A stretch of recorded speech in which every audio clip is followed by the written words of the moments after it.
רבים הטוענים כי האבולוציה היא רק תיאוריה, והיא אינה עובדה מדעית, ולכן עד אשר היא לא תוכח, אין סיבה להאמין בה. טענה זו נובעת מהבנה שגויה של המילה תיאוריה, ובהי משמעותה במדע לעומת משמעותה בחיי היום-יום. רוב האנשים המשמיעים טענה זו חושבים שתיאוריה היא ניחוש בלבד, ללא שום ביסוס מדעי, וזוהי כמובן טעות. You keep using that word. I don't think it means what you think it means. אז מהי בעצם תיאוריה מדעית?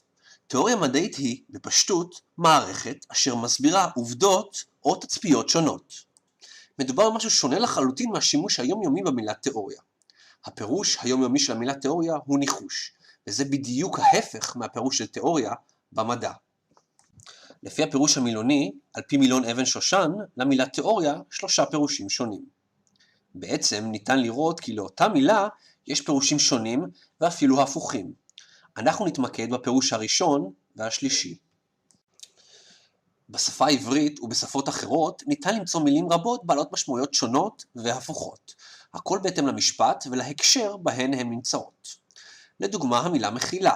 אדם המבקש מחילה אינו זהה לקיפוד הגר במחילה. מדובר במילה זהה בעלת משמעות שונה בהתאם להקשר ובהתאם למשפט. אותו דבר בהקשר למילה תיאוריה. לדוגמה, אדם האומר, יש לי תיאוריה שדוקטור שקשוקה הוא חייזר, הוא משתמש בתבלין סודי ממאדים, ולכן השקשוקה שלו כל כך טעימה. כאן הפירוש של המילה תיאוריה היא ניחוש, אשר לא מבוסס על עובדות. לעומת זאת, לאחר הרבה שנים של עבודת מחקר במעבדה, דוקטור אברהם ניסח תיאוריה. התיאוריה של דוקטור אברהם אינה ניחוש, כמו השימוש היומיומי במילה תיאוריה. היא ההפך מניחוש, היא מגובה באלפי עובדות, ניסויים ומחקרים מדעיים. בנוסף, חלק מהאנשים חושבים שתורת היחסות, לדוגמה, היא עובדה ולכן ניתן לה תואר תורה ולא תיאוריה. אבל פה מדובר בבלבול שקיים רק בשפה העברית. כפי שניתן לראות, לפי הפירוש המילוני, המילה תיאוריה היא נרדפת למילה תורה. ולכן תורת היחסות נקראת גם תיאוריית היחסות, ותיאוריית האבולוציה נקראת גם תורת האבולוציה. באנגלית לא קיים הבלבול הזה, וקיימת רק מילה אחת לתיאוריה ולתורה. theory, כמו למשל theory of gravity, או theory of relativity. לפי הפירוש המדעי, תיאוריה אינה מערכת של רעיונות, אשר מסבירה עובדות. תיאוריה מעצם הגדרתה איננה עובדה, ולעולם לא תהיה עובדה. ולכן למרות שכולנו בטוחים שכוח הכובד קיים, תיאוריית הכבידה אינה עובדה, אלא היא רק מסבירה את העובדות הקיימות בטבע. לכן, הטענה כי האבולוציה היא רק תיאוריה ולא עובדה, היא שגויה מיסודה, מכיוון שאף תיאוריה איננה עובדה. התיאוריות רק מסבירות עובדות. וכמו שתיאוריית הכבידה מסבירה תופעות הקשורות לכוח הכובד על כדור הארץ, כך גם תיאוריית האבולוציה מסבירה את העובדות הנמצאו על כדור הארץ, המעידות על התפתחות החיים בצורה הדרגתית. גם תיאוריית האטום ותיאוריית החיידקים הן רק תיאוריות. האם זה אומר שהן רק ניחוש? האם כשאתם חולים, הרופא לא נותן לכם אנטיביוטיקה כדי להרוג את החיידקים?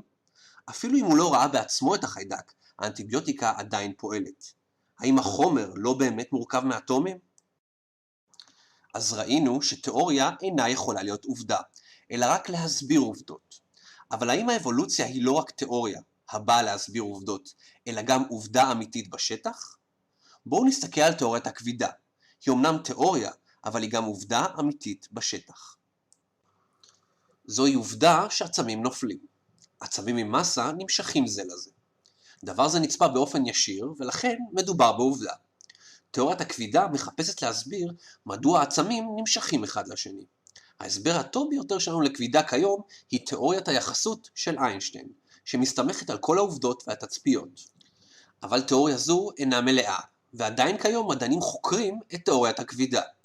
ולכן הכבידה היא גם עובדה המתארת תצפיות ישירות, וגם תיאוריה השואפת להסביר למה עצמים נופלים ונמשכים זה לזה. בדומה לכבידה, גם האבולוציה נצפתה באופן ישיר על ידי המדענים. מדענים צפו באופן ישיר באבולוציה של חיידקים, שפיתחו עמידויות לאנטיביוטיקות, באבולוציה של וירוס ה-HIV שפיתח עמידות לתרופות שונות, בצמחים ובחרקים שהתפתחו למינים חדשים, ובמוטציות שונות ב-DNA, אשר הוסיפו מידע חדש לגנום, והתפתחות של אנזימים חדשים כמו חיידקים המעכלים ניילון. הניילון נוצר לראשונה רק במאה ה-20, ולכן לחיידקים שאכלו רק ניילון לא היה סיכוי להתפתח לפני המאה הזו.